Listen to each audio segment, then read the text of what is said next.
L'intérêt de l'atelier d'écriture par rapport aux autres cours à la fac, je dirais que dans un premier temps, ça permet de nous sortir un peu de ce contexte assez scolaire qu'impose la fac déjà. Parce que l'atelier d'écriture, comme vous le voyez, on a été un peu partout, dans des cafés, au jardin de la Fontaine, et puis surtout le fait d'écrire sans barrière en fait, dans un autre contexte que les dissertations ou les commentaires composés. Voilà, on est plus, on est moins bloqué, on est moins, et puis l'écriture vient, disons, automatiquement. On écrit, on se laisse porter par le stylo. L'atelier d'écriture créative à la fac est un lieu où les étudiants peuvent vivre physiquement, corporellement, ce que c'est que l'acte d'écrire.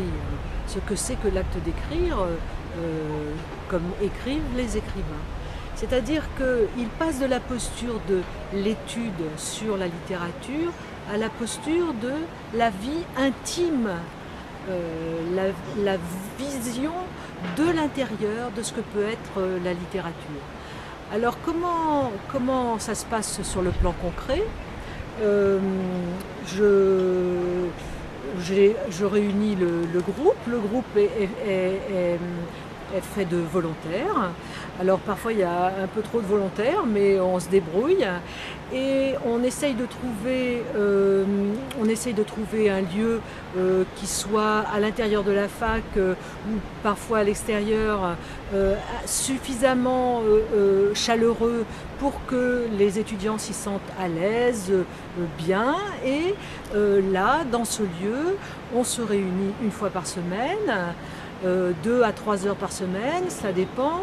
Je commence par faire une ouverture d'écriture, c'est-à-dire que c'est dans l'infini des possibilités d'écriture, comme une fenêtre que j'ouvrirais sur un paysage, mais chacun voyant par cette fenêtre va voir le paysage à sa manière, et c'est ce qui est très important dans l'atelier d'écriture et qui rompt complètement avec les habitudes de l'université, mais aussi de la scolarité en général, où on répond à un sujet. Là, le sujet, c'est celui qui écrit, et donc ça n'est pas un objet à l'extérieur auquel il serait demandé de répondre. Le sujet, c'est celui qui écrit et qui entreprend un travail intime dans l'atelier d'écriture, intime et collectif, qui consiste à comprendre quel est, parmi la variété des styles de ses contemporains, qui sont là réunis dans le groupe d'atelier d'écriture, quel est son style, quels sont ses thèmes favoris, quelle est sa pulsion d'écriture, qu'est-ce qui fait la racine de son écriture, qu'est-ce qui vraiment lui a donné envie d'écrire, qu'est-ce qui lui donne envie de poursuivre ce chemin-là, etc.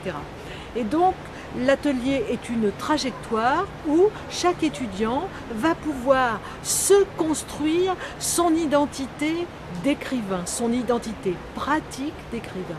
Alors évidemment, quand on a cette chance-là de pouvoir vivre un atelier d'écriture, tous les autres cours, les cours de linguistique, les cours de latin, les cours d'ancien français, qui pourraient paraître assez formels, trouve une réalité vivante, trouve une application immédiate et concrète dans l'atelier d'écriture. Savoir ce que c'est qu'une figure de style, à la limite, on s'en fiche, ça n'a d'intérêt que parce que cette figure de style, on peut dire son nom à l'examen, mais quand on est dans l'atelier d'écriture, connaître les figures de style, ça permet aussi de prendre conscience de son propre style. La figure de rhétorique vient là sous la plume.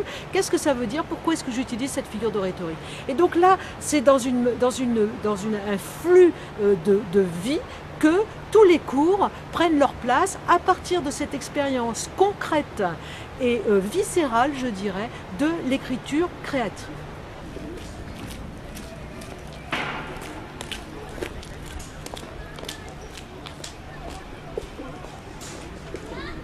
Je me souviens aussi en faisant un cours de stylistique une fois. La stylistique, Dieu sait que c'est atroce parce qu'on peut tomber dans la liste dermatologique de termes techniques vraiment terribles. Et je me suis rendu compte qu'en faisant écrire les étudiants, il se passait quelque chose et ils sentaient vraiment sous la plume une dimension que la stylistique ne leur apportait pas quand elle était réduite à des termes techniques. Souvent leur formation de futurs profs est parfois assez pauvre de ce point de vue-là. Et pédagogiquement, il n'y a rien de tel que justement de créer, que ce soit dans l'écriture ou même dans le jeu d'acteur. Et c'est pour cela d'ailleurs que c'est dans cette perspective-là que les ateliers ont été aussi installés. Dans une perspective professionnelle et aussi dans une perspective individuelle.